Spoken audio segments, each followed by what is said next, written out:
Well, welcome everybody, and thank you so much for giving me the opportunity to join in these conversations. It really is a wonderful part of my work. I really enjoy it, and I just love to be part of this community. So thank you. And Linda, thank you for the tremendous effort and work that you do to keep this all going.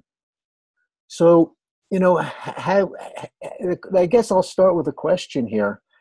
Have you ever wondered how it is that at the time of an eclipse, at the time of a solar eclipse, the shadow of the moon exactly covers the sun?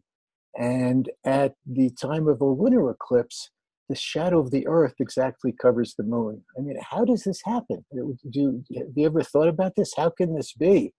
Um, don't look to me for any answers. I don't have the answer. The answer that I come up with is that this is the great mystery. But it's a phenomenon, and it has grabbed people on our planet, for millennia, since the ancients. They held these eclipses in great awe and great trepidation. They were full of fear, and they were full of astonishment when each of these things would happen. And I think to a great degree, we also feel this impact. So, why is it that eclipses are so impactful? Why do they affect us the way that they do? And I think is the second question that we need to ask. What we're looking at when these events occur is the combination of the sun, the moon, and the lunar nodes. Well, the sun is the source of all of the life force that comes into our solar system. It's responsible for all, not only the life on Earth, for everything that happens within our realm, whatever, our visible universe that we can see. Um, the moon takes that life force and distributes it. It's the flow, and it enables that energy to move through our I don't want to say more than our atmosphere, but through the time and space that we call our planet. And the lunar nodes are the karmic axis. I'm sure you've heard that many times here. They are our evolutionary trajectory from the past to the future. So clearly, when these three forces come together, there is going to be some dramatic, I don't know, consequences is the right word, but some impact. It's going to have an effect on the time and space that we call our planet Earth, and the space that we live in. Um, this lunar eclipse that's going to occur on July 27th is going to be, I'm sure you've heard this, is the longest eclipse of the century. And, we've had Rose, who's just so remarkable. And we've got Gemini Bread coming up next week. So what I've really been working towards with this talk is to see what I can add, perhaps that's a little different, certainly give you my perspective on these things. But rather than just to repeat a lot of this stuff, I'm hoping to be able to add to the conversation in some way that will be meaningful and not just, say the same things over again. But it is important to note that this is a long eclipse. Its totality is going to be an hour, 42 minutes and 57 seconds. That's just a remarkably long time for a total eclipse. And clearly, the time frame itself, the eclipse will actually lasting more than 4 hours, 3 hours, 55 minutes actually, is going to also add to the impact. It's going to add to the strength and the intensity of what's happening. The good news, bad news. The good news is that it's only going to be visible in the very southern part of our planet. Linda will get to see it, but in the northern hemisphere, North America, Europe, we will not see it. It will be visible in the most northeastern parts of Europe through Russia and the Baltic states, I believe. But because there is this understanding that the intensity of the eclipse, the effect of it as it moves over the Earth, is really a function of its visibility. To a great degree, some of the impact will be spared for us in the northern hemisphere, in the northern part of the planet. Um, and I also agree with Rose very much that, we working with a 2 or 3 degree orb here. So if the eclipse is, 10, 15 degrees from your sun, your moon, your Mercury, your chart ruler, some dominant planet in your chart, it's not necessarily gonna really land on it, but the house that it falls in certainly is going to feel the impact. Whatever is going to be realized from uh, your personal experience is going to be determined by where the moon is, where this Aquarius moon falls in your chart natally. Um, Clearly, if it's within 2 or 3 degrees, you're going to feel it a little bit more strongly. It happens that, uniquely, one of the reasons I chose to do this talk is my birthday is July 27th. And my solar return occurs 4 hours after the eclipse. And I'm kind of sitting on the edge of my seat, waiting for this one with bated breath. It's a big birthday for me. It's a milestone. So it's been kind of a dramatic. I can't separate one drama from the other with all that's happening. It's been a very interesting time. But clearly, it's something that we're all feeling. And I'm going to reference some of the events that are happening on our outer world as well as examples, so that we can look at this to see what this looks like. Eclipses come in cycles. We know that there's a metonic cycle and a saros cycle, and we're looking at 18, 19-year periodic cycles of these eclipses, these events. And this eclipse season relates back to the events of July 2000. Now, the circumstances of this eclipse this time are not going to be the same, but the process will be the same. So if you remember what was going on in your life at that time, the events that are occurring now, we're actually right in the midpoint of the solar and lunar.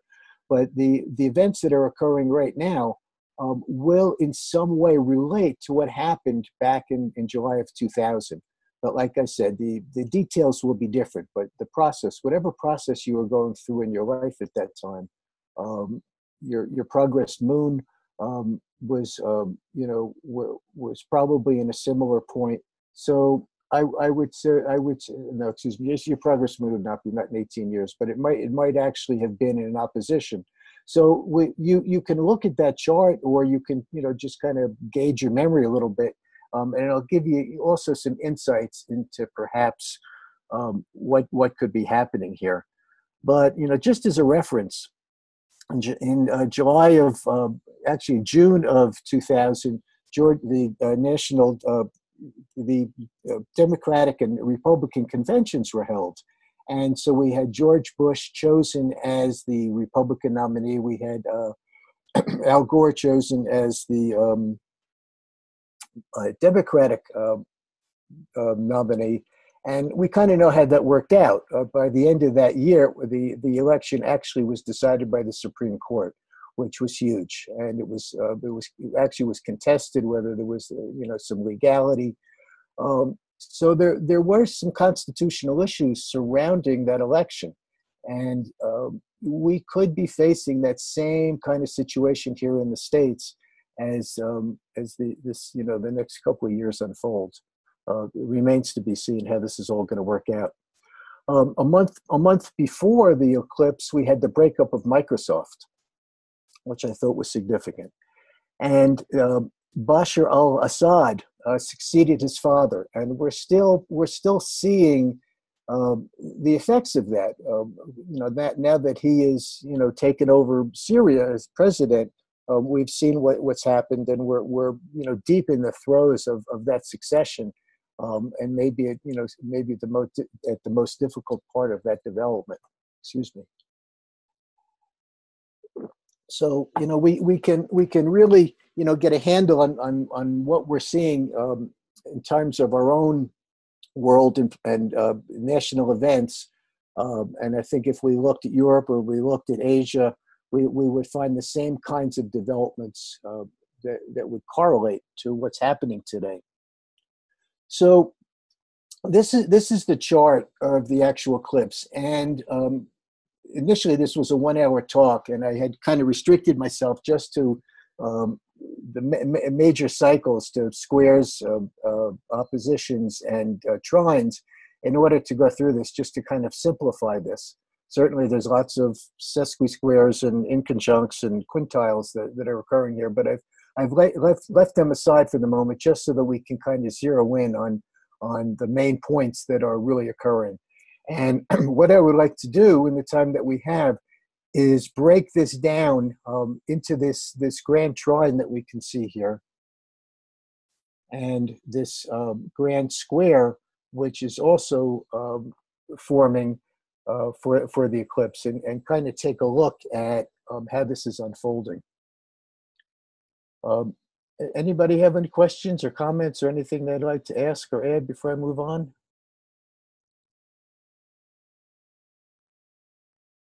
Okay. So here I've isolated just the squares and oppositions. And you can see that the lunation itself, the full moon itself, stands at two of the arms of this grand cross. And we have Uranus squaring the nodes on one side, and we have Jupiter squaring the nodes on the other. We also have Juno squaring the nodes, and I'm going to come back to that, because I want to talk at some point today about Juno and Athena as part of this mix as well, because both of them play very powerful roles. And as we kind of examine and elucidate their dynamics and how they're working, I think it may reveal some personal things and some collective things that are happening in our world that really relate to the power of what these two goddesses can bring to the meeting, so to speak. So these are all of the aspects to the moon itself. And, the primary aspect that we have going on here is the conjunction to Mars retrograde in Aquarius, which has really been a very, very dynamic aspect and transit since its occurrence. Generally, we see, maybe things will slow down or ease up in a retrograde, but there's no sign of any of that happening with this Mars in Aquarius. If anything, I think things are accelerating. And it has really turned up the heat. This is a heated up dynamic. This really is creating some friction, and we see where that friction is. That friction in the United States, clearly we are reeling from the recent Helsinki meeting between he whose name I hate to even mention, and Vladimir Putin. And it was just so erratic and so full of, created such discord and dissonance, and had such blowback in our world that it was just astounding. I have to ask myself, one of the questions I have about, this eclipse cycle is, how harsh can our world become? I mean, how much of this stuff can build up? When do we reach a point where we say it just can't seem to get any worse? I have remedies for that, and we'll have another way of looking at it. But I don't even want to listen to the news anymore. It's gotten to the point where it's almost like Twilight Zone. It's just unreal. There's an unreal quality to it.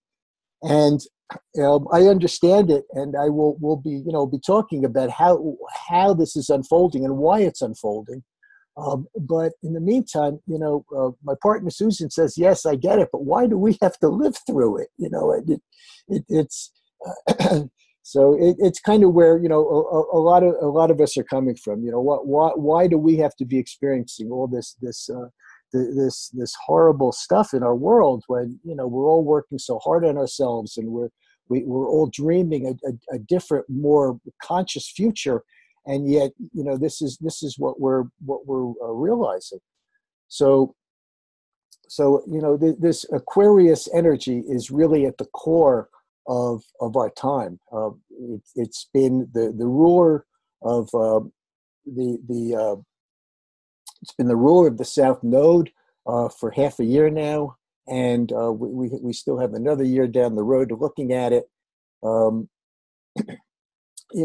Aquarius, ruled by Uranus. Um, Uranus is this as a disruptor. It's an interrupter. Following the sign of Capricorn, where all the rules and regulations and mores and standards and all these ethics are, literally set in stone, and we kind of either abide by them or else in some cases. It's the consensus reality that we're all asked to participate in on some to some degree. But Uranus comes along, in the 11th house in Aquarius and says, no, this isn't working. This doesn't work. But it's not. There's no gentle suggestion. This isn't a little nudge. This is like a kick in the butt. Sometimes this is somebody sticks out their foot and just trips you up. But there's a reason for it. There's a meaning to it, and it's because in Capricorn and in Saturn is just so crystallizing and so solidifying that there has to be a balancing dynamic that can ease things up and allow things to change and move along. And this is really the process of evolution itself. We're here, we talk about evolution, but this is the process. And yes, we'd all love to, believe that everything moves along smoothly, and we progress point to point, and everything is facilitated, and we have money and love and friends and partnership and safety, and we don't, all those things. But this is a soul school. We're down here on Earth. I mean, this is, this is in this time and space. This reality. Unfortunately, or fortunately, for better or for worse, is a perfectly imperfect world. And there has to be some mechanism by which we can experience all that is. We can experience everything that our soul needs in order for its own growth, and yet somehow keep moving along that lunar axis, that trajectory, that is taking us forward towards where our soul intends for us to go.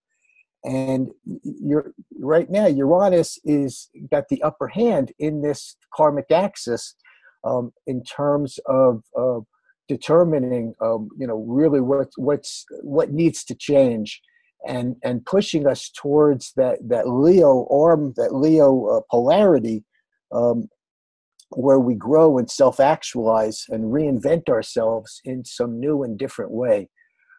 And so Mars is acting as a trigger, if you would. And, Mars in Aquarius is not only conjunct the moon, but it's also squaring Uranus itself. So it's like a double whammy here, where we're getting it doubled up, if you would, or doubled down, I guess is the way to put it. So the intensity is remarkable, but it's understandable, and we have to recognize that we have agreed to this, on some level. I mean, we've all agreed to be here at this time and to participate in some way in these events that are happening in our world, and even happening in our families and our neighborhoods as well. But I guess this is, maybe a cliche, but I always come back to the expression, we were never promised a smooth journey. We were only promised a safe landing. And I hold to that. I have tremendous faith in the future. And I think most of us are aware, we're moving towards the 2020s, and anybody who's studied any kind of astrology is aware of the stelliums, the conjunctions that are coming up, and these transits. And this is really what we're heading towards. And, I think it's still a great unknown, because again, I believe that we're dreaming it. Nothing is set in stone. There is no predictability in a sense. And I think that astrology is not necessarily best served as a prediction, a predictive science, because we are conscious beings, and we are in a collective state of dreaming what the future will be. So we have to keep at it. you know, in my country, I would say if you know, people don't go out and vote, that's the way that they're dreaming their future. You know, if they go to the polls and they say, oh, well, there's nobody there I really like, and you know, this one doesn't really, you know, he doesn't really hold my values, and I didn't like her, and I, you know, we have to get past that stuff, because we have to recognize that unless we participate in our community in an active and, you know, proactive and positive way, that we're at the mercy of everybody else's dream, and we can't be assured that people are dreaming what we're dreaming. And again, I think that is part of this Leo Aquarius lunar axis that we're looking at, because we need to recognize that we're part of community, and that doesn't just mean that, you know, we you know, we're on the highway in traffic, you know, going to work in the morning. Yes, that's a part of community. It means that we're out there and we're part of what's going on. We're active in it. We're taking part. We're participating. This is a participatory world. But the events that are occurring is what is waking people up, which is another Uranian dynamic. It is an awakening, and sometimes it's a shock to be, you know, to wake up. I had some acupuncture the other day, and I kind of, you know, went into some, you know, other place, you know, during the treatment, and when I woke up, I didn't know where I was. And there was something about that was both unsettling and remarkable, because, you know, it's when we don't know that we can, you know, have some new understanding. You know, so we'll come back to that. We talk about Jupiter, about, you know, identifying things with labels and meaning. I guess I'm skipping ahead a little bit. And excuse me for my rambling. I'm trying to fill up this time as best as I can, so hope everybody will work with me.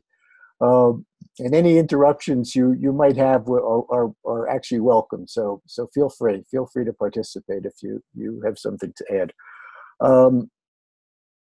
So let me just look at my notes here.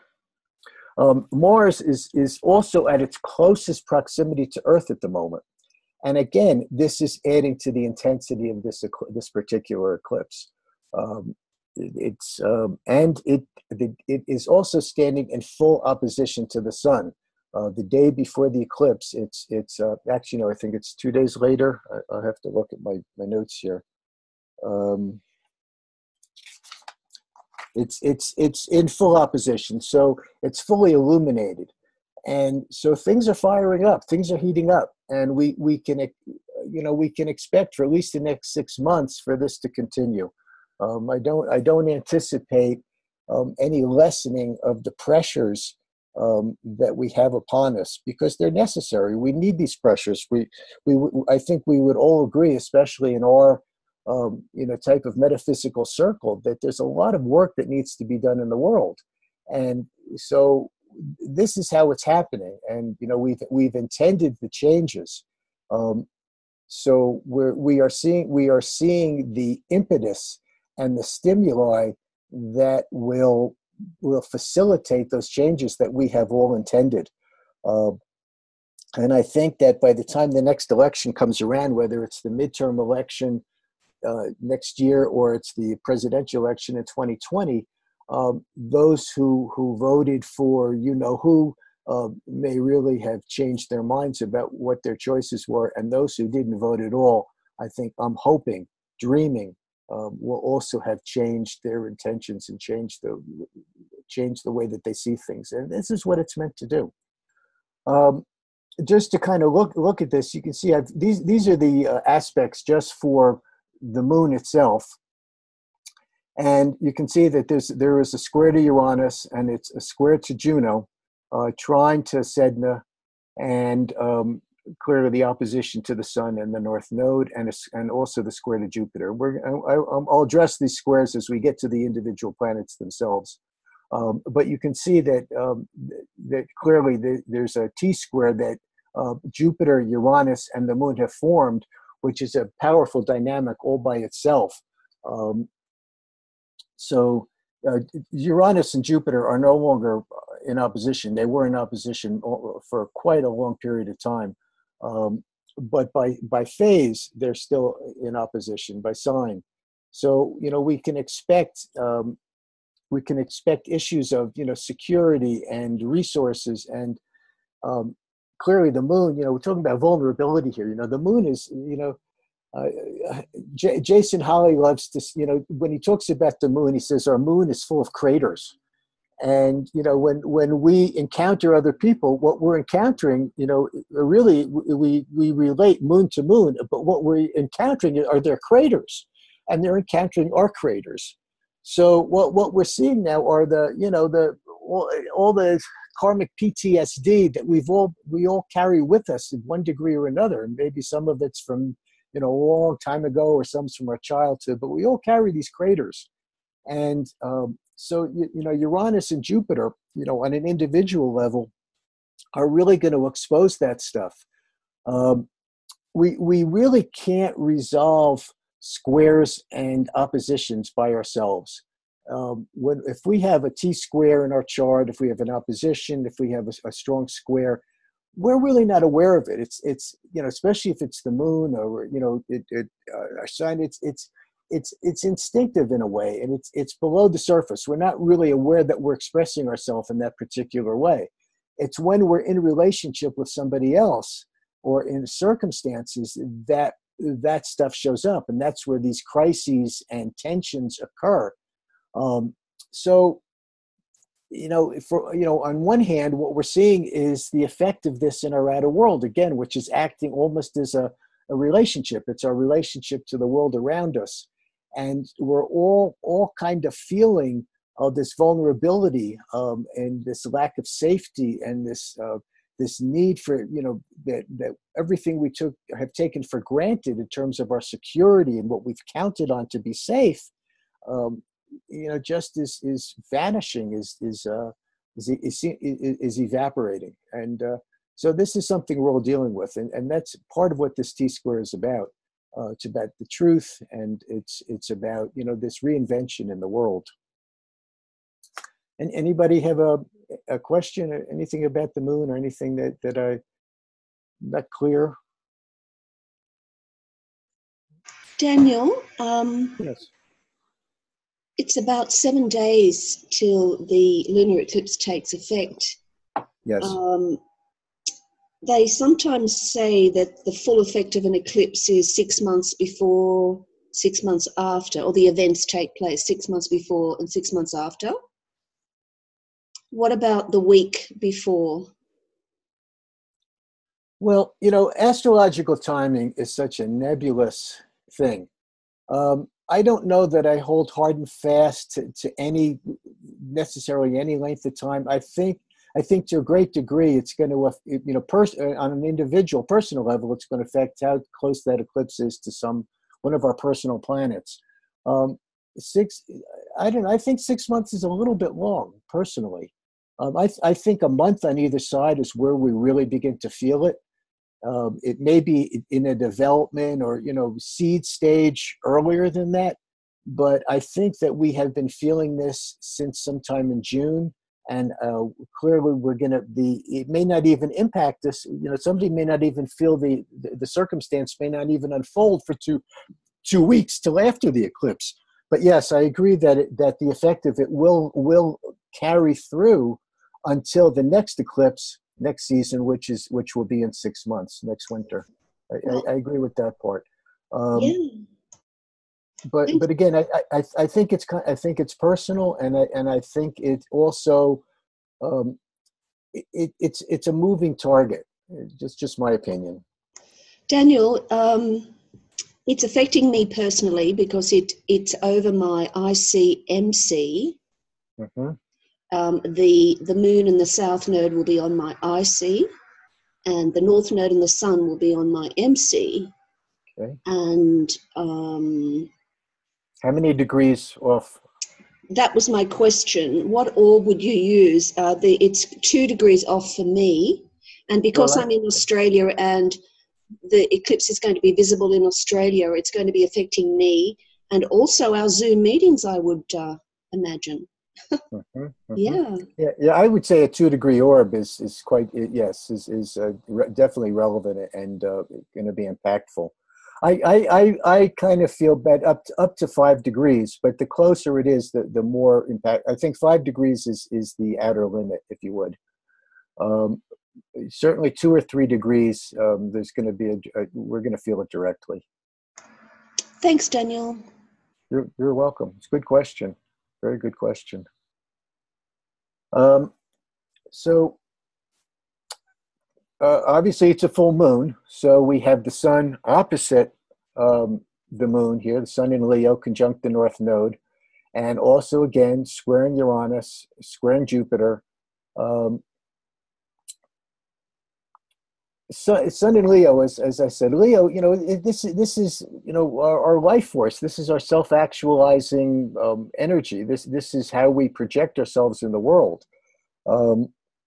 And to a great degree, it's there's also a vulnerability here because this is both sun and moon are ego, if you would. The moon is our ego because it's how we see ourselves. It's our self-image. It's how we perceive who we are. But the sun is the ego that everybody else sees to some degree. It's what we project out there as to. It kind of goes through a modulating. It's almost as if we have an internal transistor, like that changes the frequency somehow and changes it from sun to moon inside of ourselves. So we take that self-image, however we have perceived ourselves, however we have interpreted who we are, and that becomes, again, I think it's more subconscious than we're not aware that we do it. But this becomes who we are in the world. It becomes our projection, if you would. It becomes how we put ourselves out there. And the sun in this chart is really under some pressure because it's being squared by Uranus. So it's really being shaken up. Sun and Uranus, in essence, are opposites because they are the rulers of the polarity in which they both exist.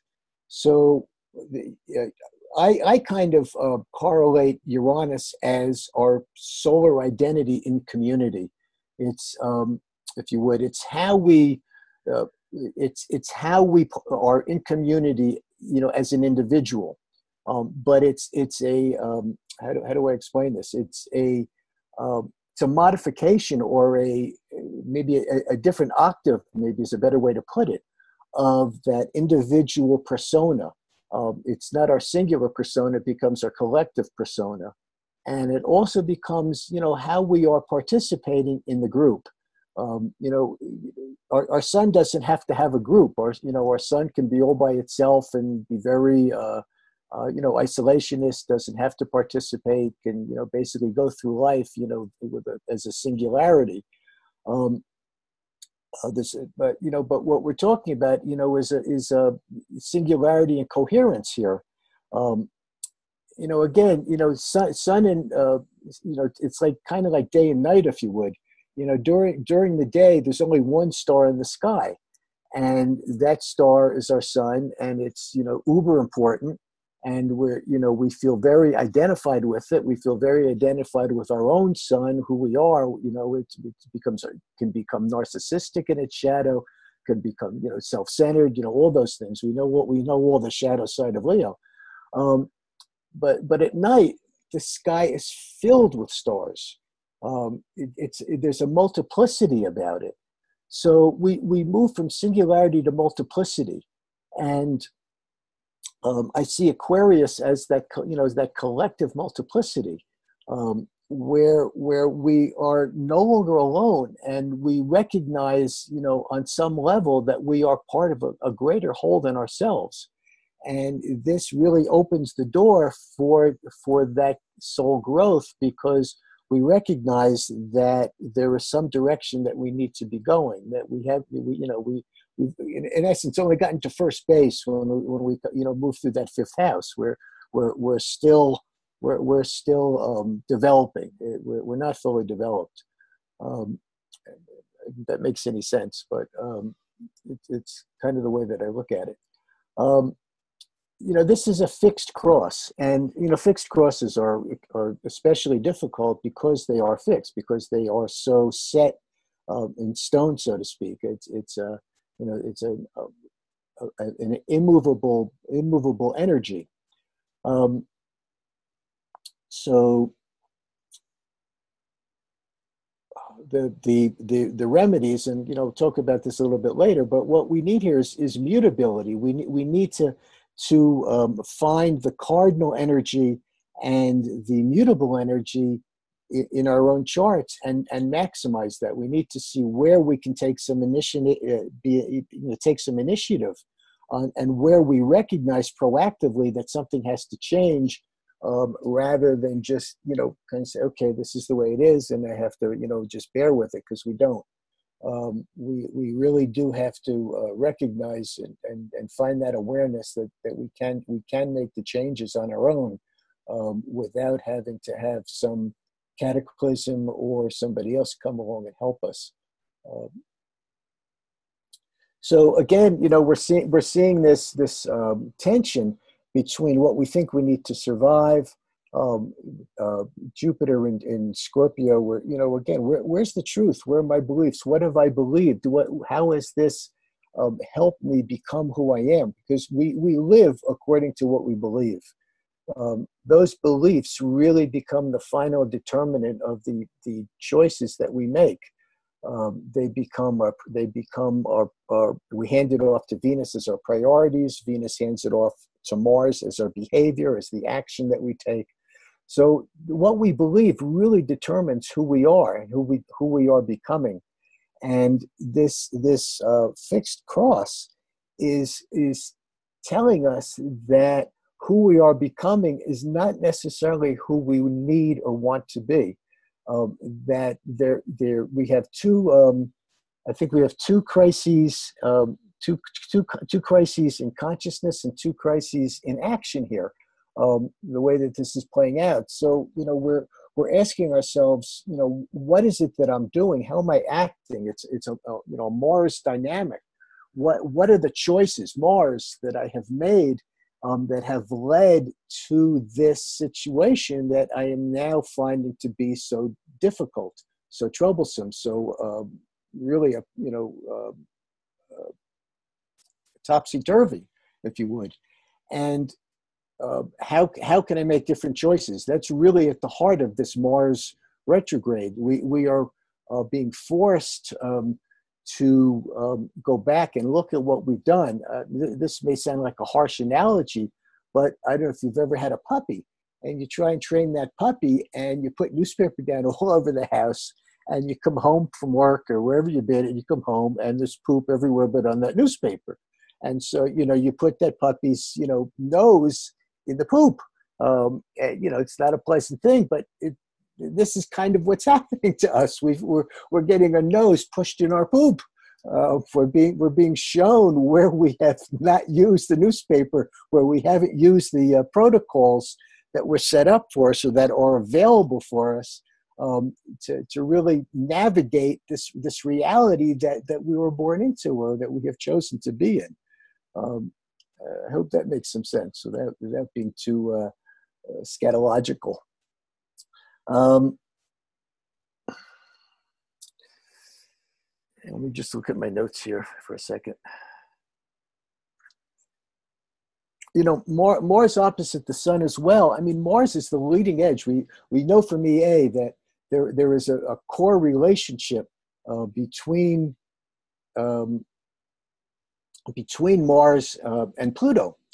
And Pluto is our deepest unconscious soul desires. It's really what our game plan, if you would, what we have set up, that is displayed through our karmic axis, through that lunar axis trajectory of where we've intended to go. And Pluto says how high, Pluto says jump, and Mars says how high, is really how this works. So we make these choices based on where our soul intentions are going, but we have a subjective ego and a soul ego, And for most of us, there is a dissonance, there's a discordant relationship between our subjective ego and our soul ego. And we're making choices and decisions in our day-to-day time frame, based on what we think is important, what we need to survive, what we desire. It may be nothing more than what we eat during the day, or who we hang out with. But are those choices of our friends, of our diet, our lifestyle, are they really in compliance? Are they really compatible with our soul, on a soul level of where we've really intended to go? And that's where the angst and the neurosis really develops, and it can become psychosis, I suppose. I mean, I'm not a therapist, but this is where the shadow really deepens, really darkens, when we keep making those wrong choices. And I hate to be impose these ethical kinds of judgments on it. I have to find some word to use, but when we make these choices that are really out of step, if you would, with really what we know we should do, because we all have within us an inner guidance system. The moon is that inner guidance system. It's our gut. Our gut instinct will always tell us where we need to be going, where we need to be headed. But we listen to our head. We have two intelligent organs. We have our brain and our heart, and our gut, to me, is related to the heart. Our brain will analyze and most often paralyze. I have to stay in this job because I have a car payment, I have a mortgage, I have a partner, and he or she expects me to share in our expenses, etc. We have these responsibilities and these necessities that we've taken on, and they become the motivating factor, right? So we're going to choose to stay in that job, even when we know that it stopped working 2 years ago. Our boss is an a-hole. We're not getting the raises, all these things, but we stay there because it's familiar. It's again, it's a lunar thing. It's a familiar place of safety. But along comes Uranus, and it just begins to kick our butt. And we realize that we have to make some changes. And Pluto obviously also does that. That's really a Pluto dynamic.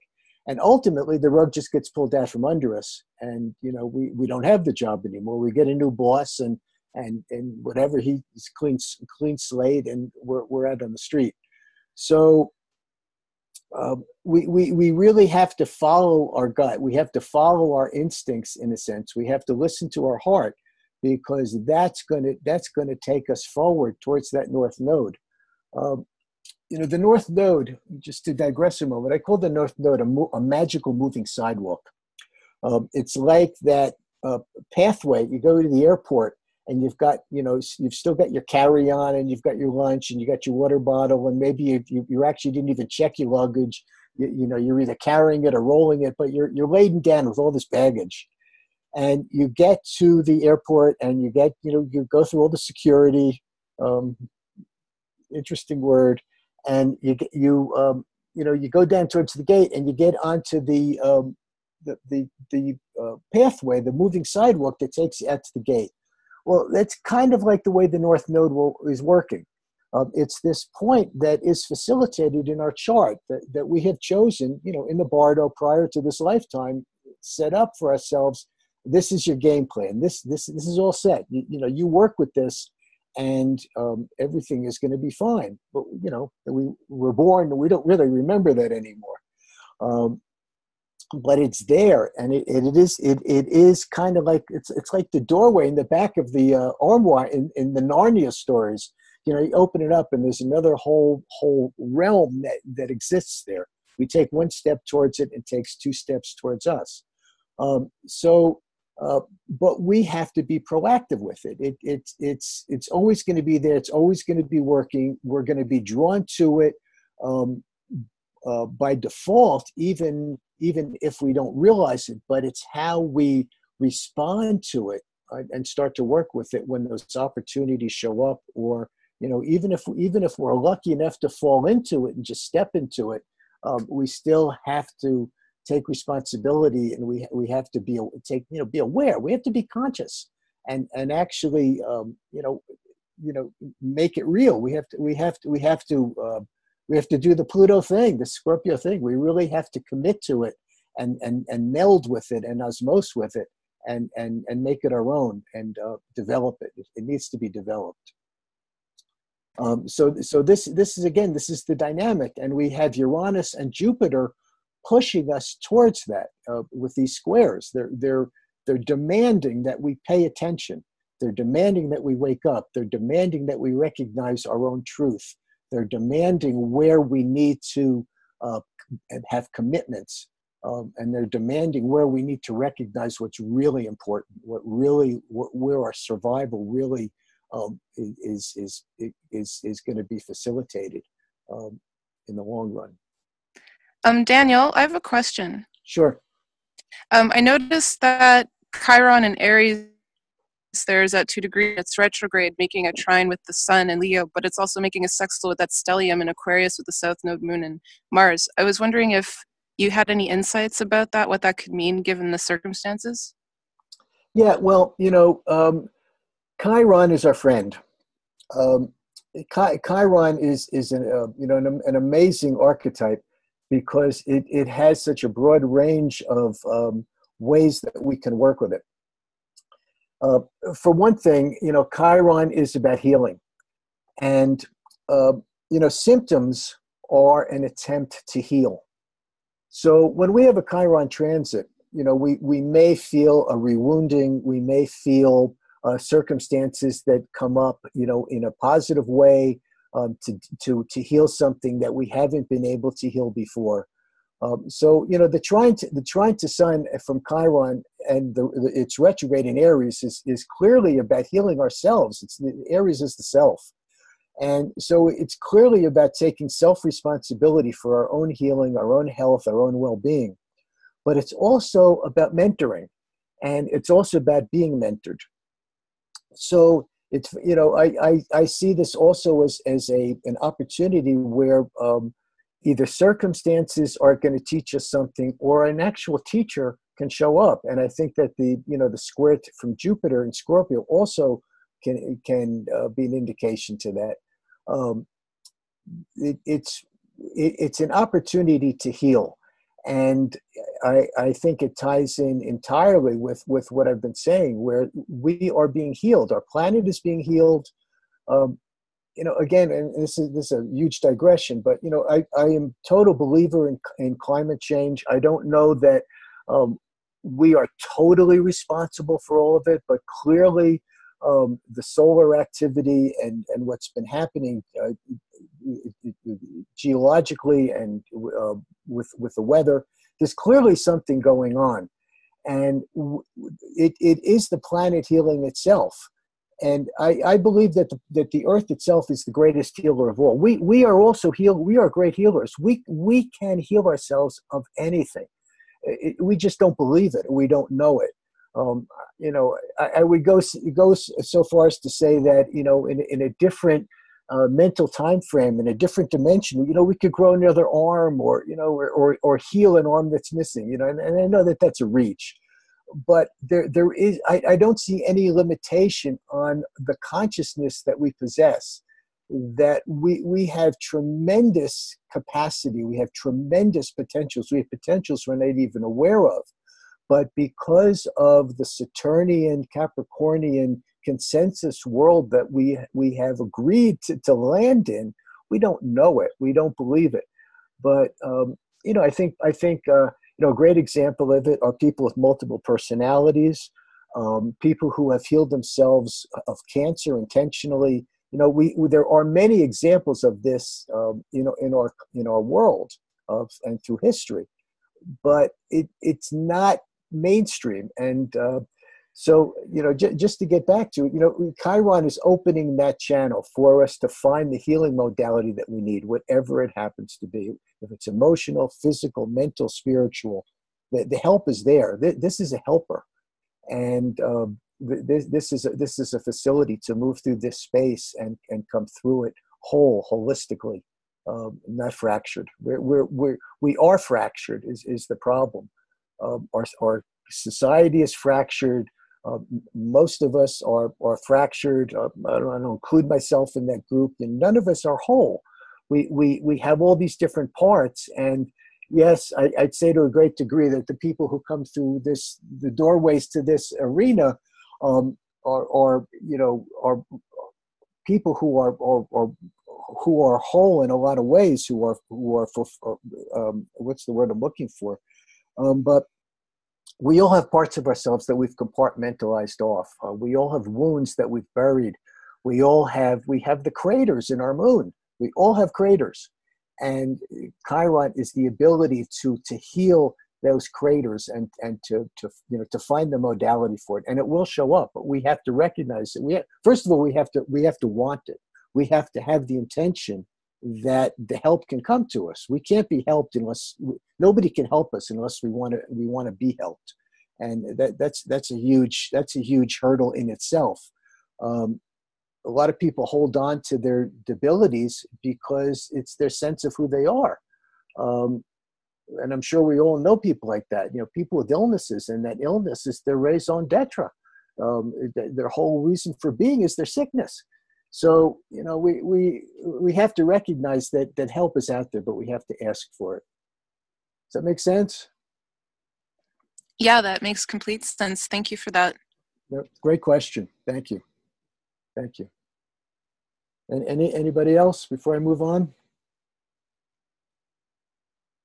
Daniel, I had a question. How do you, and I'm not really even sure how to ask this.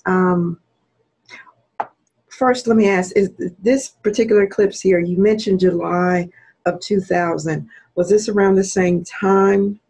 It was on July 16th of 2000. Wow. Okay. Was it at the same four-ish degree? I don't think it was. I don't have that in front of me, but I don't think it was. No. Oh, okay. Okay. My second question is, because the reason I asked that was a real pivotal, very, very pivotal time for me. It's 18 years ago to that day. That was the day I moved in to my home that I currently live in. Okay. And I looked it up, and it looks like there was an eclipse, but it was at the beginning of July, and it said it was in Cancer. So that was the reason for that question. And the other thing that I'm looking at is, how do you relate this to, or does the eclipse relate to one's own nodal axis? Absolutely. Oh, sure. Sure. I know Wanda, because I know that you are a phenomenal EA student. You know that the transiting lunar nodes always refer back to the natal. Okay? So it's not like all of a sudden you have a new karmic axis. It's the current transit, if you would, or it's the current dynamic that is opening, in your life, but it refers back to whatever that natal trajectory is. Does that make sense? So, for instance, my nodes are in Taurus and Scorpio. My south node's in Scorpio. My north node's in Taurus. The nodes right now are squaring that in Leo and Aquarius. So it's definitely causing some stress or tension in terms of my own in terms of my own life and where I'm going. I can feel this this shift in what it is, how I'm dreaming my next year, my next 2-3 years. That I've noticed that something has changed within me, that whether it's where I'm living or not what I'm doing, because I love this work, but I'm recognizing that some kind of change is occurring. And it's not really clear for me yet, Wanda, exactly what it is. Actually, in my case, I have my Jupiter return coming up next year. and my Jupiter's in Sag in my 4th house. Every time I've had my Jupiter return, I've had a residential change every 12 years.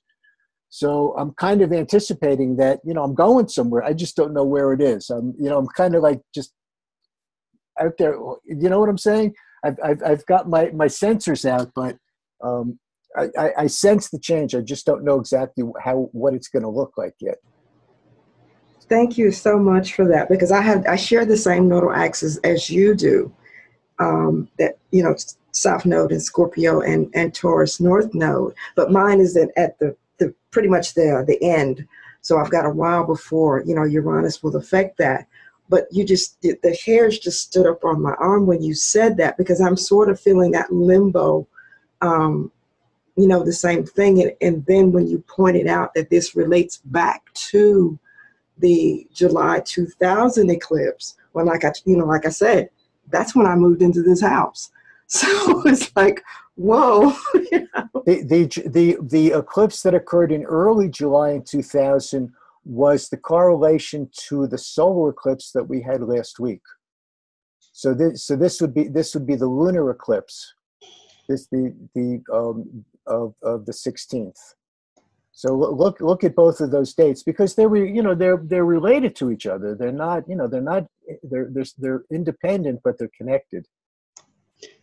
Daniel and Wanda, the July 1st, 2000 solar eclipse was at 10 degrees Cancer, Cancer, 10 degrees Cancer.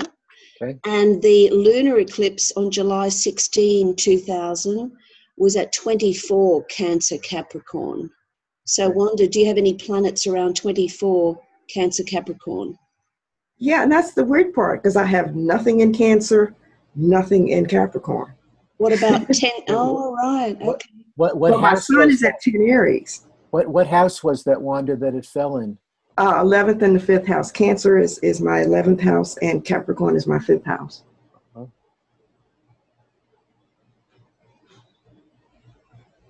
Yeah, that's so it seems like the squares, because the one that was at 10 Cancer, that would be square my sun, which is at 1144 Aries. What's the sign on your 4th house? Sagittarius. Sag, Jupiter. Was it aspecting your Jupiter?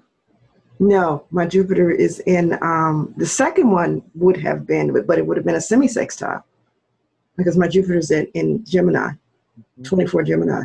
Could have been a progression. Could be. Now I'd have to look that up. But that is just so so weird, because like I said, I have no planets in Cancer or Capricorn, but yet moving into your house is huge. Where's your moon? In the 12th. In Leo at 22. Yeah. Yeah, it's hard to kind of obliquely come into a chart and understand what that transit was about, but it'll be a good project, something good for you to work on, to find that thread, because we know it's there, and I think you'll find what the connection was. It has to be there. Wanda, if you like, we can put later on. We can put your chart up and see if we can find the reasons why. Sure. That'd be great. Thank you. Yeah, great. Sure. Okay. So here we're looking at the Jupiter leg, and again, we've got this T-square going on with Jupiter, Sun, North Node, Moon, South Node, and Mars, and to a great degree, here we're looking at a lot of what's happening in the world. We hear the phrase fake news. What comes to mind for me with this Scorpio, is there's the power struggles. They're just it's the need to control for whatever reason.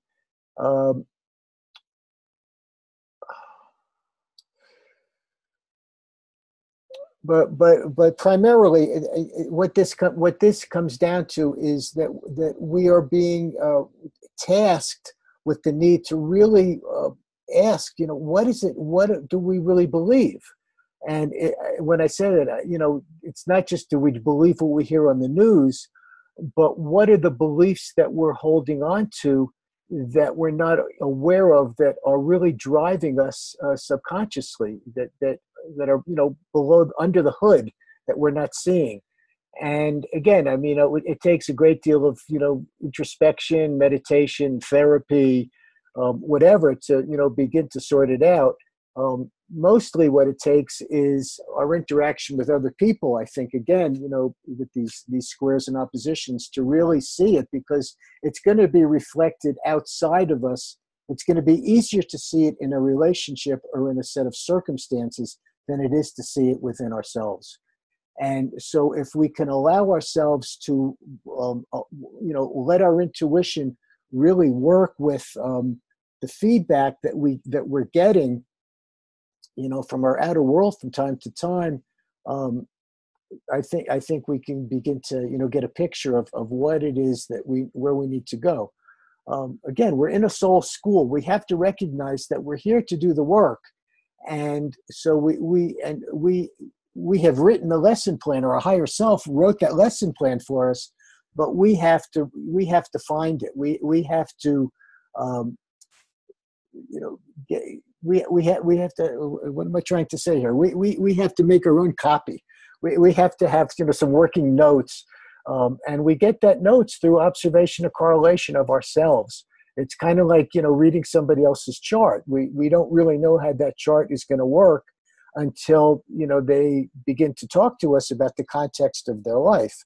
And it's the same way with ourselves. If we really want to understand our own life, our own, what's happening to us, we have to find that objectivity, and to be able to see, and unfortunately, it's being able to take responsibility for our fuck ups, for our mistakes, and not dwell on them and not beat ourselves up over them, but to recognize, okay, this happened. Why did this happen? What was it, about that situation that triggered this event? And, if we can be honest with ourselves, and it takes a long time to do it. I mean, we don't do it when we're 14 years old. So, and unfortunately, it takes the circumstances to repeat over and over and over again until we finally begin to get it. And I think that's one of the things that Saturn does for us. I think Saturn is our friend. Time is our friend, because we all of us have these revolving or recurring cycles of things that happen to us. And the first time it happens, it knocks us down, and the second time it happens, it knocks us down, and we get up. And the third time it happens, we begin to see it before it knocks us down, and we say, this looks familiar, and hopefully we kind of change our choices and avoid getting knocked down. But it may take 3 or 4 times to do it. But we all go through this, and this is the process, and this is what these squares and oppositions do for us. And we're here to learn. I mean, and it's all okay. We have to forgive ourselves, and we have to forgive the perp, if you would, who did it to us, because they were simply fulfilling our own karma for whatever reason. So we created it, we dreamed it, and it's all good. It really is all good. So I think this is what the Jupiter and Scorpio is doing, because Jupiter is kind of acting as Pluto's agent, in a way, of forcing us intellectually and forcing us experientially, because Jupiter is an experiential planet. Jupiter isn't just abstract. It's not Neptune. It's hands-on. It's I want to get out there. I'm going to climb that mountain. I'm going to hike that trail. Whatever it is. And so it's the experience itself that teaches us. But we have to allow ourselves the experience, and we have to embrace the experiences when we find ourselves in the midst of them, whether they are happy, wonderful experiences or challenging experiences. And you know what Jeff Green used to say: it's the squares that that move us. It's not the trines. Um, we cannot miss a square or an opposition. It's gonna get us up, up and moving. The trines are gonna, we're gonna just stay on the couch and keep watching Netflix. We're real comfortable here. Is there any more popcorn? We just want to be comfortable. We have to proactively go out to meet the trine. The trine is kind of like our North Node in a sense. It's this facilitated opportunity that exists, but we have to go out to meet it. Trines can actually pass unnoticed. Squares will never pass unnoticed. If we have a square, especially an outer planet to a personal planet, we're going to feel it. We're going to know it, and we're not going to be able to avoid it. And if we do avoid it, it's like that Verizon commercial. Do you hear me now? We're going to keep getting those experiences until we get it, until we finally turn it around.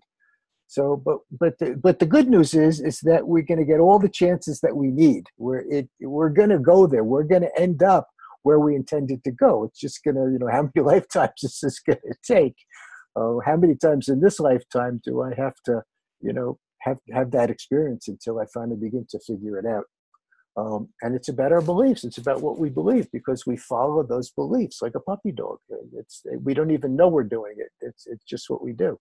And what we're encountering, a lot of the dissonance and the conflict that we're, clearly in the world today, is this conflict, this crisis of belief, where, the red states, the blue states, and the left and the right, and the progressives and the conservatives, and we're coming head to head. There's very little middle ground anymore. There's no man's land. You're either on one side or the other. And hopefully we'll have time. I'm actually doing pretty well here, filling up this time. I want to get to Athena and Juno, because they're really, really active in this chart, and they really have to do with some of these issues. Daniel, would you like us to have a break for 15 minutes? We can come back. I don't need it. If you feel we should, we can. But I can keep going, because I'm not even halfway through here. I got a lot more. But plenty of time. We do need a break at some point, so you just let me know when to have the break. Let's do it right now, and then we'll keep going. All right, just pausing the recording now. Okay, so welcome back, everybody, from the break. We had some questions during the break, and I'm going to recap some of those questions or some of the things we talked about. The other major thing that's happening here, and let me go back a screen, is that we have two very active dynamics that are occurring really throughout all three of these eclipses, and really it's a core dynamic of this moment that we're passing through celestially, of both Juno and Pallas Athena, two very powerful goddess dynamics. Both of them, from my perspective, from where I sit, both of them really are about the return of the matriarchy and the return of the goddess. And I think that that's a huge part of what's happening. We're seeing the patriarchy come to its final expression, its fullest final expression. There's no question that Donald Trump is the patriarchy and the consensus reality played out to the hilt. We live especially here in the States, we live in a very materialistic world. It's all about material. It's all about, how much money you have, what kind of car you drive, where you live, what your status is. It's all about material status. That's the name of the game. Well, guess what? He won. I mean, he won the game. We dreamed, we have been dreaming this for 250 years, since 1776. We had slaves, we had, all the robber barons, and American history is just loaded with all the precursors of everything that we're experiencing right now. Most of us in our generation, especially those of us born since the end of World War II, or later even, we're living in a bubble. we grew up, personally, our Pluto and Leo generation, we grew up in a time where there was all these progressive advances and things happening. Well, in terms of the history of the United States, it's a huge anomaly. It just wasn't always like this. We have fought tooth and nail for equality, racial equality, gender equality, economic equality. It has been an uphill battle since 1776. Most people don't realize that in 1776, there were 500,000 slaves, Negro slaves in America. Jefferson had slaves. It was just taken for granted that you had slaves. It's just the way that it was. It was part of our culture. It was part of our economy. You couldn't have an agricultural economy in the South based on growing cotton without slaves. So it's inherent in who we are and who we become. And yes, we had the Brown versus Board of Ed in the 1960s, but it took almost 200 years for that to happen, and we're still struggling with it. Okay, this is what most people really don't see because we never experienced it. Some of us have. Some of us grew up in neighborhoods where we saw, all the segregation, and we saw the racism, whether it was religious or cultural or racial. So what's happening now is it's all showing up. We are. This is like the it's like the third act where all of the pieces are being brought back together. All the strings of the story are coming up to be resolved. The plot is looking for resolution. The symptoms are the attempt to heal, and so we're being healed of all this stuff. But it's a very painful experience because we're having all this rewounding. We're having to live through all of the shadow of human nature that has really been hidden, swept under the rug, been denied, dismissed, or basically lied about. So the point is that this is what's happening for us. And this is the Chiron, this is the Uranus, this is the Jupiter and Scorpio. This is all of this that's happening. But we have this powerful dynamic from Juno and Athena, who are powerful goddesses that are showing us, or they're here as helpers. Athena informed all the heroes of the Odyssey. She came to Odysseus when he was left stranded, when all his men were drowned at sea because of their foolishness, and he was again thrown up on this island. He was almost home. And she comes to him and she tells him what he needs to know. And she comes to Penelope, his wife, and says, he's coming home. He will be here. When she's in the throes of all these suitors have been hanging out in her palace for 10 years, just consuming all their food and whatever, and trying to have her as their wife because they're telling her that he's never coming back. And his son as well, who went out to search for him. So she's on our North Node. She's there to inform us. That North Node is that magical moving sidewalk. It's that facilitated point that will carry us forward. She's standing there with her flashlight. She's sending us Morse code signals. She's signaling us that this is the opening. This is where to go. Listen to me. I have something to tell you. I have a story to tell. I have some news for you. And Juno is our fidelity, and it's our contracts, it's our agreements with others. And how many of us are see situations in our life where somebody who we're close to, we're renegotiating that contract, we're renegotiating our agreements, or there's been infidelity, or the contract has been broken, or the agreements that we've made have been broken.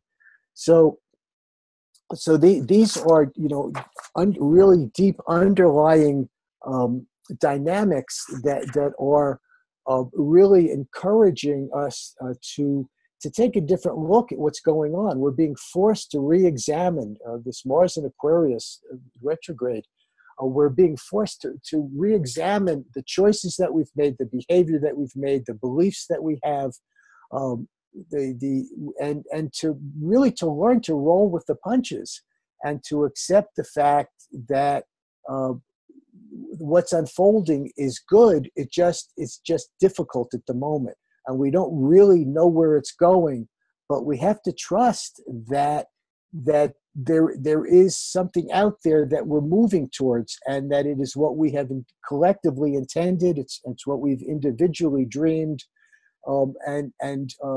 just to allow it to surrender. This is this Venus opposite Neptune that we've got going on here,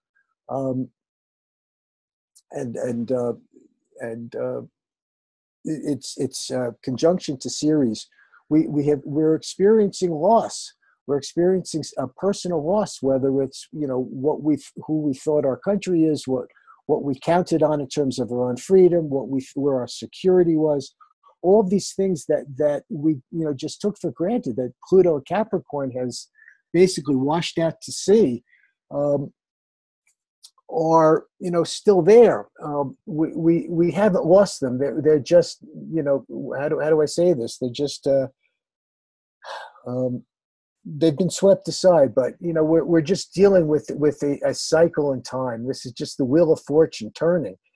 And we're at a very difficult point where we're being forced to examine what's real, what's true, what's necessary, and also being forced to redream and reinvent ourselves as a result, because it's we've had it easy. We've really, there's been a lot of complacency and a lot of just people not having to pay attention, people not really, when if we're well, if we have our health, we go on. We think we're healthy anyway. We eat the way we want to eat, but then we go to the doctor. We have this pain or something or some discomfort. We go to the doctor and we get this news, that we need to change. We need to do something different. That we can't go on the way that we're going, that we've masked the symptoms, we've masked the discomfort, but that doesn't mean that the discomfort or the symptoms are going to go away. So we have to work with it. We have to see what these symptoms are, and we have to recognize what it is trying to show us and what we individually and collectively can do about it. Leo and Aquarius, because we are part of the collective, but each one of us is a cog in that wheel, and each one of us has to keep turning. We have to keep that gear moving and engage with others, and it's what we're doing here. Basically, do our work and be part of community, whatever that community is. If you're able, to go out and march, if you can make contributions to do whatever we can to just participate in this world, because the world is experiencing what it is because of the lack of that participation.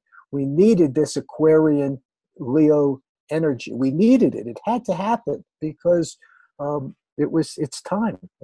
Everything unfolds exactly as it should.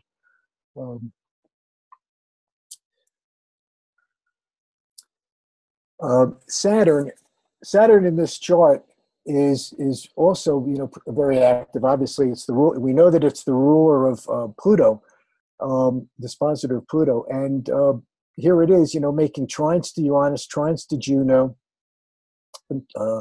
So it's supporting. We're getting a lot of support from Saturn and Capricorn, and we also have to remember that Saturn is also the traditional ruler of Aquarius, which is the it's also the ruler of the South Node. So we've got this solidity. What we can focus on are the remedies, and we've looked at we've looked at the disease, we've looked at the symptoms, but what do we do here? So there's a few takeaways. First of all, we need to listen to our heart. We need to trust our heart because it's the most intelligent organ in our body, and also our gut, which the moon. We have an emotional inner guidance system, and we need to pay attention to it. It's trying to tell us something. We need to listen. We need to take some time out every day If you can meditate, if you can find that stillness, to go there. If you can't, go out in nature, because nature is an amazing therapeutic experience. The negative ions that are out in the forest are just phenomenal. There's just something about being there which is just so healing and so amazingly gratifying, that it's such a simple thing to do. And even if you don't live anywhere near a mountain or a forest, there was a park. Find some little corner of nature. Build a garden in your backyard and go in your, whatever, but connect to nature. It's really important. With all this fixed energy, we need flexibility.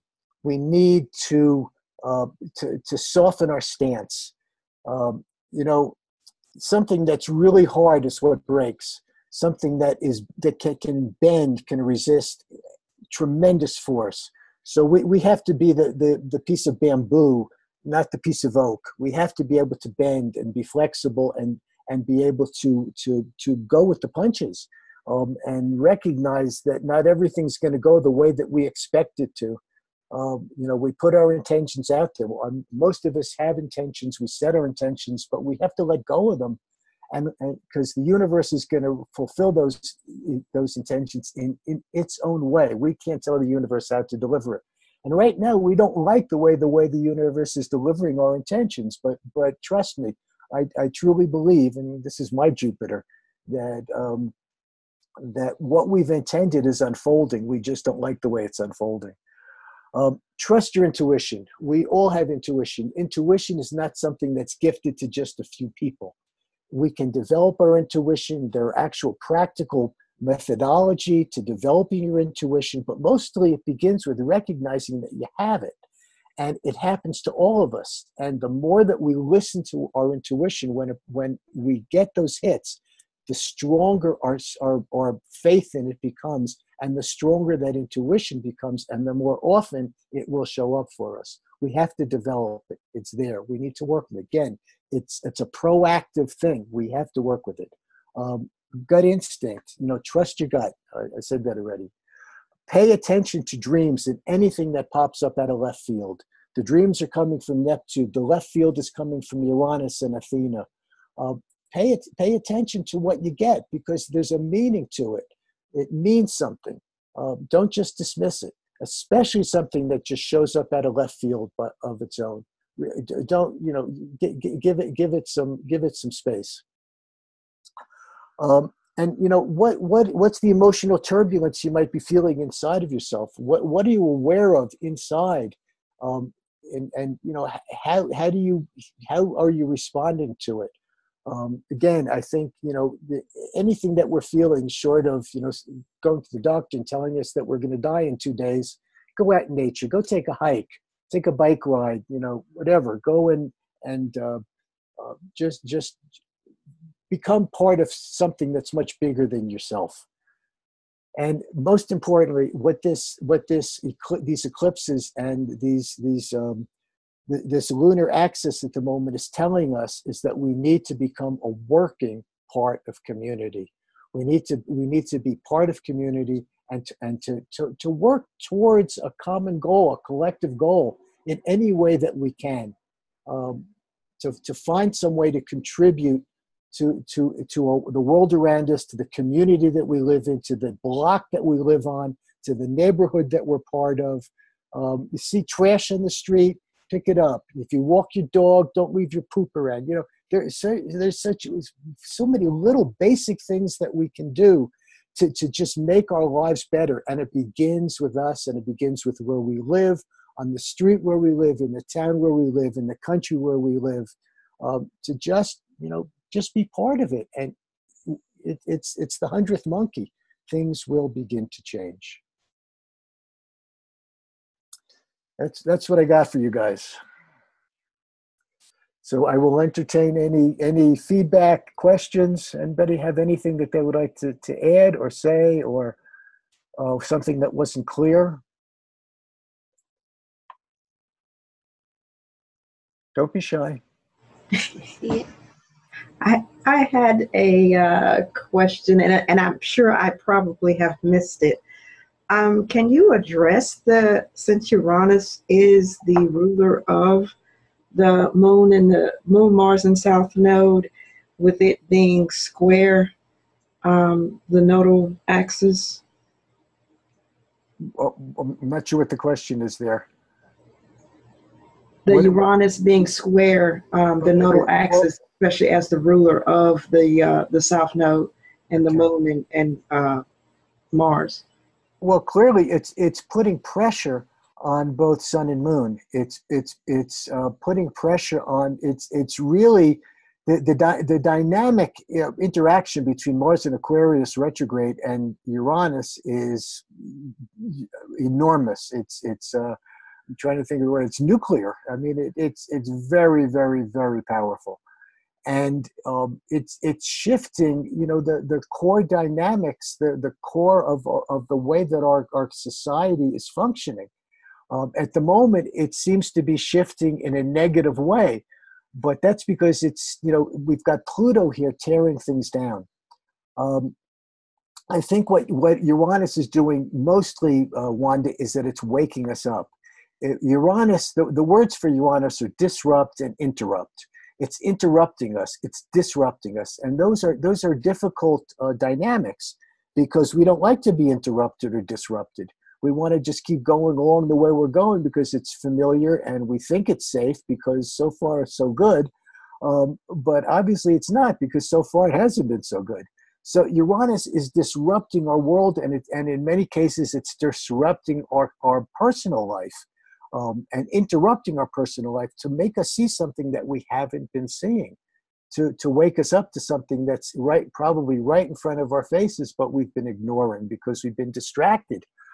Personally, I think that the politics are a distraction, Wanda. I think that we are being distracted. I think that there has been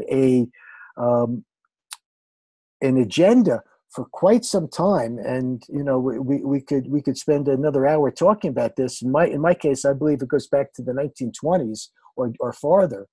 But we have been distracted for a very long period of time. Our attention has been taken away from what's really important because I believe that there's stuff going on behind the scenes that it does not want to be seen, and I don't want to get into the conspiracy theory kind of stuff, but everything is not as we think it is. Everything is not as it seems, especially with this Neptune and Pisces retrograde. I think that there are things that will come out that have happened, and I'll just name some dates: 1961, 1963, 2001. We've had a series of events in this country which have been swept under the rug and kind of explained the way that Trump explained his meeting in Helsinki. It's just total lies. So, at some point in time, it's my belief that any one of these events, the truth of it coming out, is a game changer globally. But we're obviously not ready for that. But this is what's happening. It's an awakening, and I don't know about you, but I like to be woken up gently. Okay, I get woken up every morning with a little, kind of nudge. You're going to get up and make the coffee now. That's the way I like to wake up. I don't like to, somebody just throw the covers off, throw open the windows in the middle of winter and say, "Hey, it's time to get up." So, but that's what's happening. We're being awakened, rudely in a way. There's a rudeness to it. Our world has become ruder and harsher and more difficult, and it's really what we have to contend with. But there's layers and layers of reality here that are unfolding, and unfortunately, we're only seeing the top layers.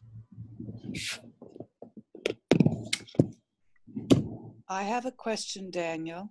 Yes, Tashi. In consideration of Uranus and that you were just speaking of, and the harshness and the awakenings that are challenged and can be difficult for us, could this possibly be a sign for us to come back into what is more of our value, our heart, Absolutely. and the love, and how we can find remedy for that within ourselves, and start to share a trueness in our lives, and that which we would like to cultivate. Without question, yes, you've nailed it. And I think that this is the meaning of the current transit of Neptune through Pisces. We are being taken to a place where we need to mine that compassion and forgiveness and self-love and love for others. It's being demanded of us, but we have the resources to do it. Neptune and Pisces is giving us that resource. We have it. We have that depth, and we just had that the beautiful grand trine with Venus and Jupiter. Jupiter's still trining Neptune. Bringing that powerful, expansive, compassionate, loving energy back into the world. Yes, this is what is happening. But everybody has to. Venus is opposite Neptune right now. So what that tells me is that what we need to do is to learn to love ourselves, because we can't love anybody else until we love ourselves. And that's the hardest, journey of all in many cases, because it comes back to the moon with its craters. We're always stepping in our own craters. We're always, tripping over ourselves one way or another very often. And so we blame ourselves, and we hold ourselves, as an example of, what not to do. And it's a very Virgo, very Virgo dynamic. I have Virgo rising. I can write a book about Virgo. Maybe one of these days I will. Where it's just, we think there's just something wrong with us. And if there's something wrong with us, there can't be anything right with anything else in the world. It just works that way. So yes, you're right. We have to find that understanding.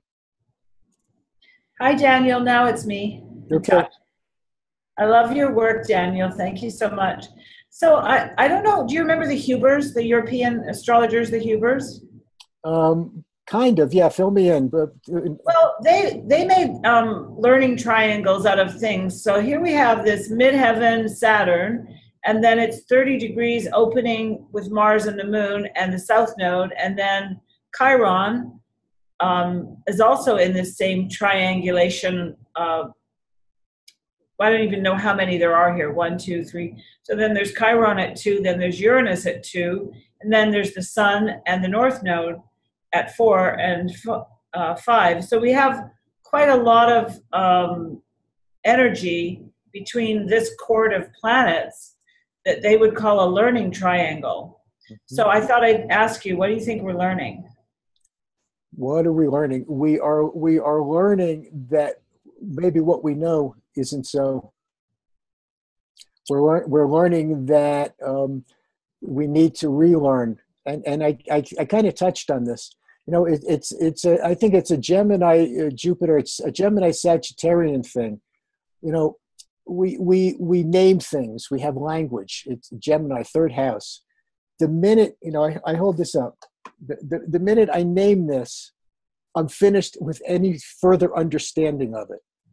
If I haven't named it, it's wide open. Okay, I'm still learning about it. The minute we put a name on it, the minute that's it. It's finalized. And to a great degree, all of us, it's our nature to basically hold on to that structured, familiar understanding we have of our world, our reality, whether it's a person or it's ourselves or it's a set of circumstances. We have it pigeonholed in some way. And once we do that, it's difficult to move out of that space. That's what Uranus does. Uranus comes along and it shakes it up, so that we recognize there's more to it than we were seeing, or more to it than we were understanding. And we re-identify it and we rename it. And in that process, we learn. We learn more about it. But the minute we name it, we're finished. We can no longer learn anything new about it. And we're to a great degree, that's where we are in our world. We think we're so developed, and I think it's our country. We reach this, this point where we're the pinnacle on the planet. Well, guess what? Maybe we're not. Go see what's his name's last movie? Can't think of his name now. I'm terrible with names. Oh Jesus, it'll come to me. But where he goes to other countries and he sees the vacations they take and the pensions they earn and Michael Moore. Thank you. We're just not there, but we have in our head that somehow we are. Okay, and actually, this is what Donald Trump is trying to work with, but he isn't doing it. So, yes, I like that. I think that that's a great paradigm because we're here to learn. Earth is a soul school. We're here to learn. Thanks. Great question.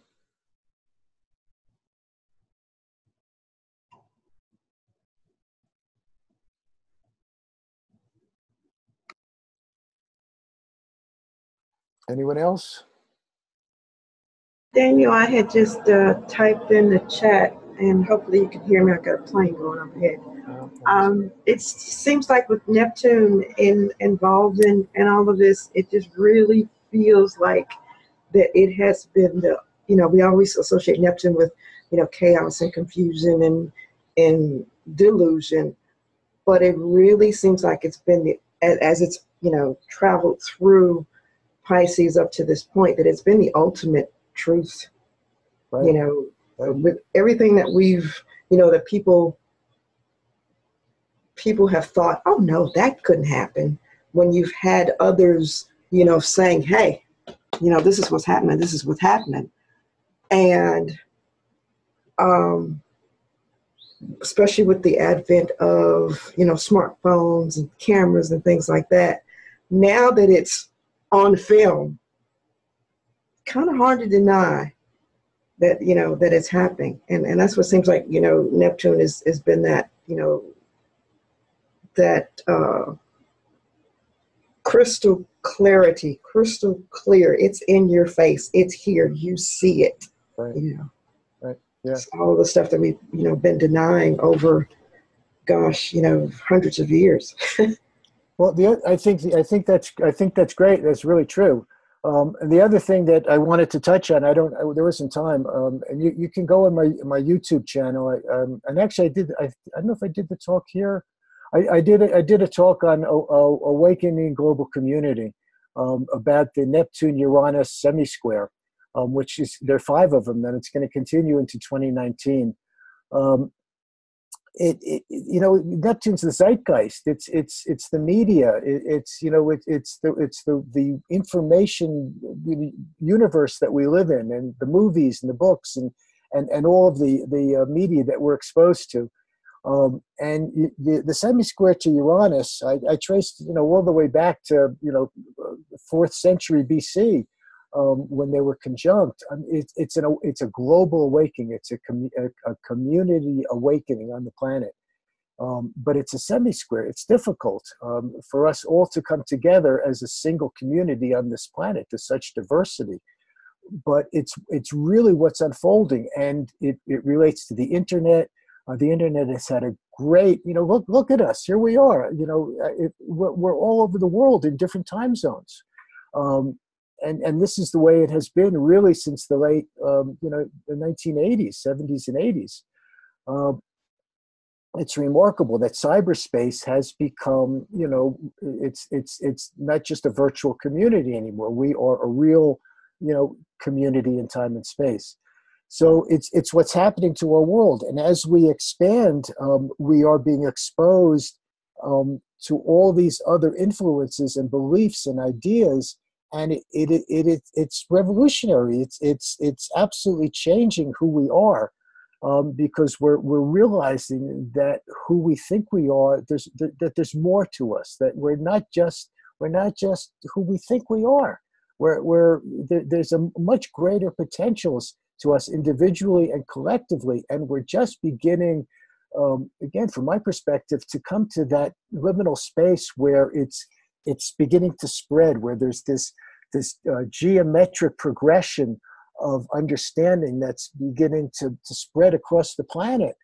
and it's going to take some time.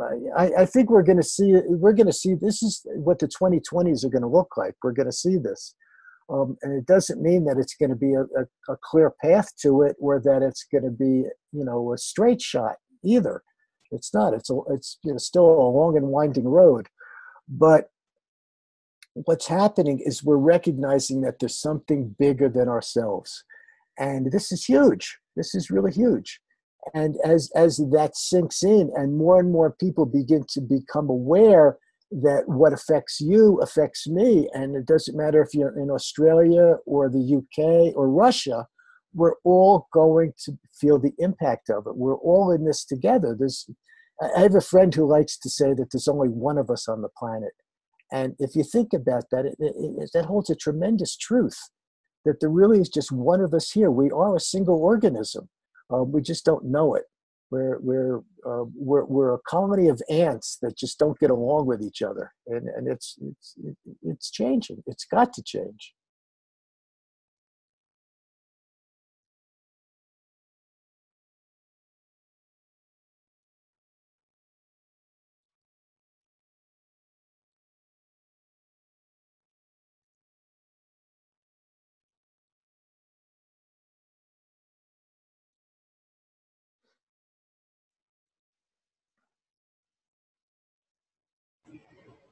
This has been just absolutely just fabulous.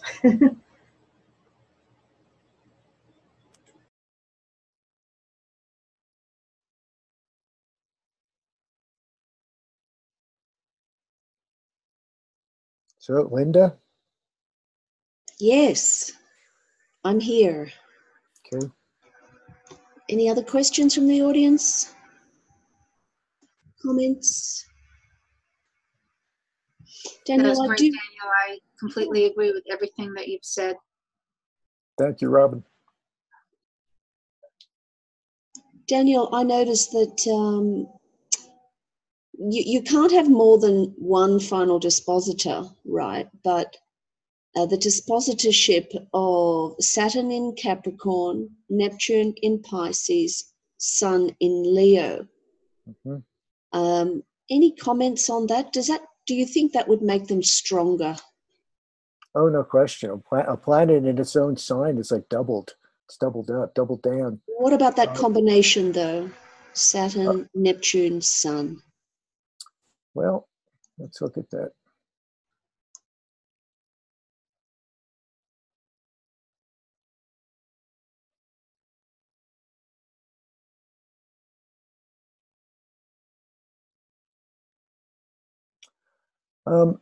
The sun is how we're self-actualizing. It's how we're taking that life force internally within ourselves and expressing it as a human, as a person. It's our persona. We're actually, that's the juice that runs through us. Saturn represents it's the point of evolution. It's gravity. So it's a very grounding combination where we actually are making it real. There's an ability to take that raw energy and turn it into something meaningful. And meaningful would be a Neptune word, but to turn it into something that's real and substantial. And it's also this connection. The sun trine. The sun's not aspecting Neptune, but there is again, it's this awareness of something greater than ourselves, and it's the soul angst to want to reconnect to it, even if the ego is not aware of that angst. We all have that desire to reconnect, and basically, Saturn is the involution. We could look at Neptune as the return, the reconnection, and as the sun perhaps as the fulcrum between the two, where we're actually turning that corner ultimately. Thanks, Daniel. Yes, I'm just looking at the actual chart for July 27th, not the whole sign houses chart, but the actual chart has Sag Ascendant. I'd like to share my screen. Please. Yeah, if you could stop your share and I'll put this up.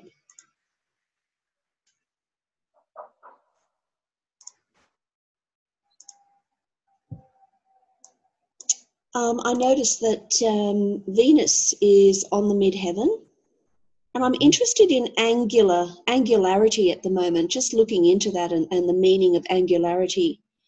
Neptune is kind of close to the IC, but that Venus stands out for me. Any ideas on that? Well, I look at the IC and the MC as basically where we stand in the world. The IC is our foundation, and the MC is basically where we are, where we stand. It's our, what's the word I'm looking for? It's our projection. It's our physical stance in the world.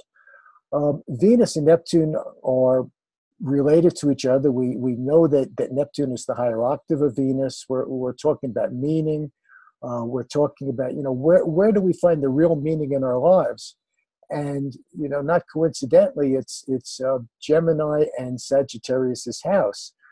It's that search for truth, which is, and Sagittarius is also a search for a journey, towards meaning.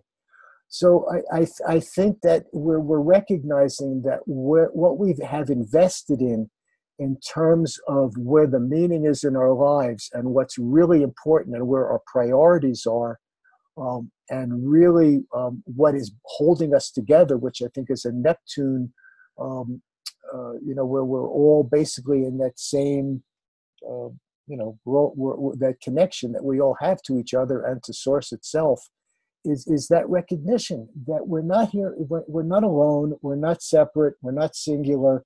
It's not just about me, it's about us. And it's not just about what I need, it's about what we all need. That my own needs, yes, I have to take care of my own survival, but I cannot do that at the expense of somebody else's survival. And I think this is what we're learning. Maybe it's what Tashi, one things Tashi has brought up, that this is a learning experience, that we have to have broader perspectives, and we have to have a greater awareness of what is outside of just, our own, the four walls of our house, or, our own little world, that we can't wait until the crisis comes home to us. The guy next door lost his job. The person on the other side found out that they have cancer. The other person, has lost a child. Didn't come home from some battle somewhere. These are the things that are going on. But until it happens to us, it's a Pluto Scorpio thing. Until we have a direct emotional experience of it, we don't know it. I think that this Pisces energy is clearly opening us up to this more collective emotional experience, in probably a more gentle way than Pluto would do it. But it's happening on both levels, obviously. But it's finding the real meaning. We're looking for the new meaning in our lives, because where we have found meaning up till now is just not working anymore. There's a loss. I think that's the series up there too, and I see series. It's a loss. We've lost something. It's gone underground. It's gone into the underworld. We don't have it anymore. That's interesting. I'm also noticing that the nodes of Neptune are conjunct this eclipse by 5 degrees. So the south node of Neptune in Aquarius, 10 degrees, and the north node of Neptune in Leo. I'm not sure if it's exactly 10 degrees at the moment, but it's around there. It's around that degree. I would definitely see that as quite pertinent. Sure, absolutely, yeah. Absolutely.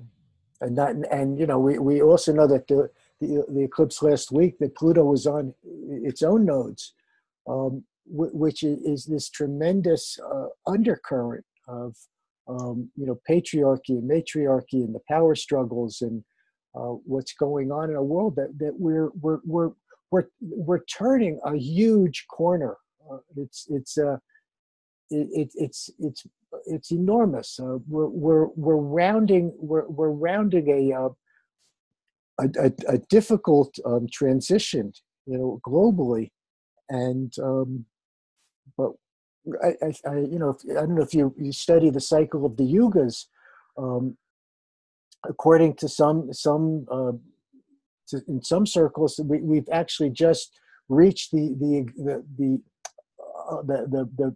bottom of the cycle of the yugas, and to get back to Satya Yuga, which is 24,000 years ago. So we're turning a corner, and we're coming into new territory. It's like coming into going someplace, and we don't really have we have a roadmap. Our roadmap is the astrology, but again, it's it's interpretive. It's not going to show us the exact distance from Brisbane to San Francisco. It's it's a little bit more abstract than that. Thanks, Daniel. So the lunar eclipse on 16 July 2000 was at 24 Cancer Capricorn. And that's when Wanda moved house. Exactly, right, Wanda? Yes, on that day. I can't see any, there's no kind of aspect or anything. I mean, can you see anything here, Wanda? The only thing would be the inconjunct to Venus.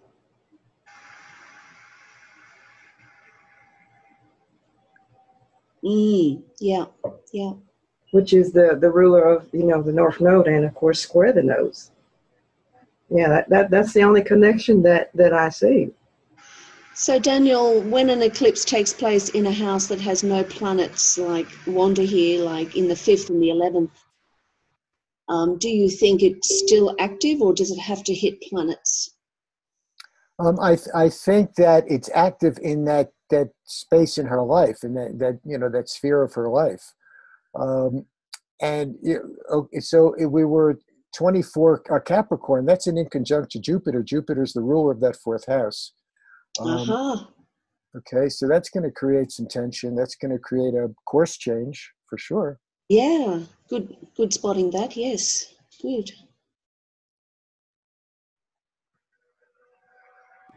Yeah, I just thought it was kind of interesting to even look at it, because that's what I've always heard, that if it's not hitting directly, conjuncting that degree and sign in your chart, then it's not going to have that much of an effect on you. And I'm like, because this is not just, not just say a normal move. This is a house that I purchased.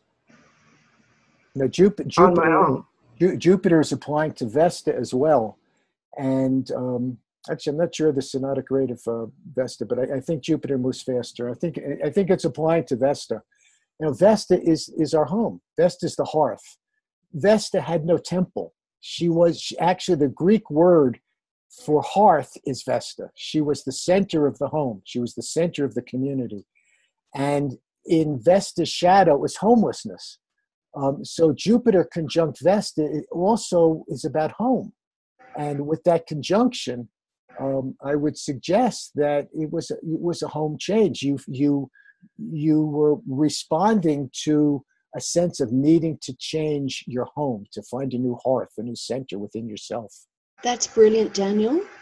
Vesta also is faster moving than Jupiter, so that's a new phase conjunction, which signifies something new in the family, and it can be the home, of course, because it's in Cancer. It's in Cancer. Right. So, Wanda, I think we've found some few reasons here. Yeah, and I definitely thank you for that. Daniel has. He did all the hard work. Excellent, Daniel. So any final questions?